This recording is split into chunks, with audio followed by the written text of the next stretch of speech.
La ciudad de Roma se fundó en el año 753 a.C., hasta la caída del Imperio de Occidente en el año 476 después de Cristo. En este tiempo hubo diferentes sistemas de gobierno: la monarquía, la república y el imperio. Muchos de los elementos romanos tuvieron su origen en Grecia, desde el politeísmo hasta la estructuración de la vestimenta y apariencia. Las clases sociales se dividían en ciudadanos, grupos formados por plebe, nobilitas y senadores y administradores del imperio, y los no ciudadanos, formados por esclavos y libertos. La ropa se convierte en el gran elemento distintivo de las clases y el rango social. Es tan importante que pasa a ser cuestión de Estado. Se convierte en el gran elemento para diferenciar clase y rango. Esta diferenciación de indumentaria, según al grupo perteneciente, venía dado por las leyes suntuarias. Como ropa interior, tenían la indumenta. No hay una evidencia clara de la utilización de ella. En general, la ropa interior de la mujer, casada o no, estaba formada por dos piezas: una superior que protegía el pecho y una inferior, el subligaculum. Algunas esclavas llevaban gorro o sombrero, pero era poco utilizado. Las mujeres ciudadanas vestían con estola sobre una túnica de lana fina. La estola era una variedad de túnica. La llevaba la mujer inmediatamente después de casarse. Esta pieza se llevaba encima de una túnica interior, la subbúcula, hecha de seda o lino. Podían ser de colores blanca, grises, rojas y púrpuras. También se podían combinar estos colores. Los hombres no ciudadanos llevaban el pileus gorro como símbolo de libertad una vez eran liberados, y una túnica simple. Los ciudadanos hombres vestían con la toga, que era de procedencia etrusca, que eran los únicos que podían utilizarla por ley. Según los colores y materiales, se diferenciaban el estatus social. El hombre utilizaba muy poco el gorro. Tenían el cucullus, que era la gorra de viaje, y el petasus, la gorra alada. Si era un ciudadano normal, su toga era de lana blanca y la llevaban encima de la túnica.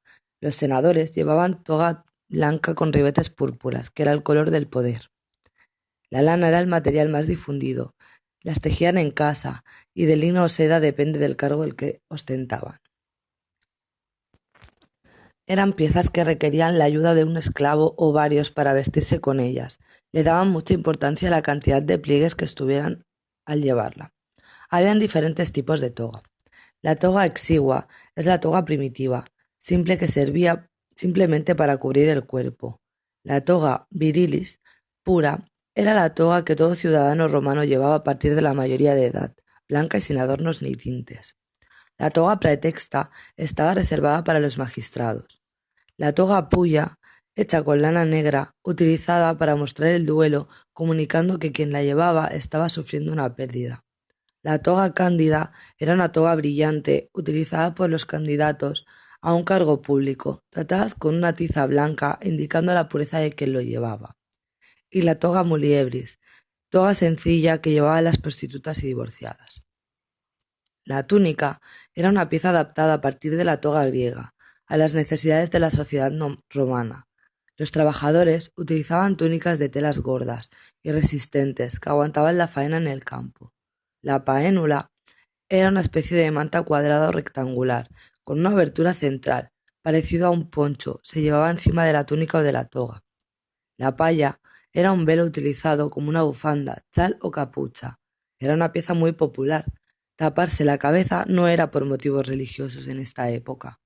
Los centuriones y oficiales del ejército llevaban una coraza, llamada loriga, con un cinturón de tiras de cuero, y un casco con penacho, cristal. Llevaban túnicas especiales, más resistentes y cómodas. Los materiales utilizados en este periodo eran la lana y el cuero, ya que Roma era un pueblo agrícola y ganadero, el algodón y el lino de procedencia egipcia. Las clases altas podían hacer servir la seda. Las perlas eran utilizadas para adornar túnicas o sandalias, y los tintes vegetales o animales eran para teñir las túnicas. Por ejemplo, el púrpura era el color del poder. Como calzado tenían gran variedad, desde botas hasta zapatos o sandalias con adornos como perlas e hilos de oro. El caligae era la pieza más popular, utilizada por trabajadores y esclavos.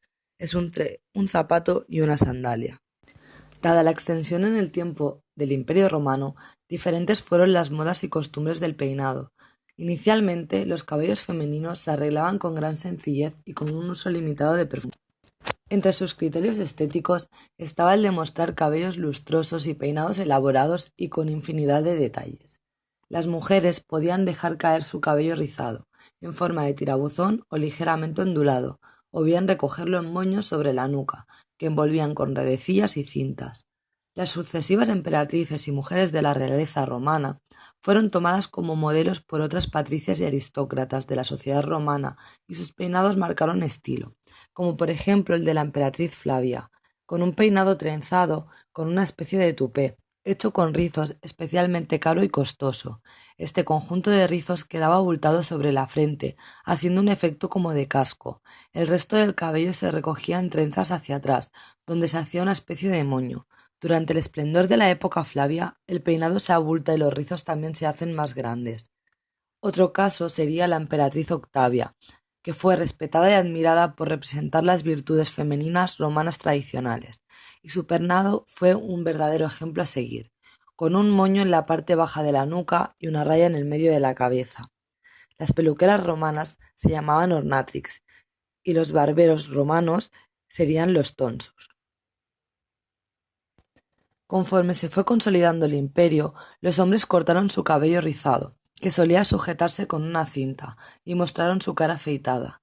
Al igual que pasaba con los peinados femeninos, en los masculinos también tenían como modelos a imitar a emperadores del momento.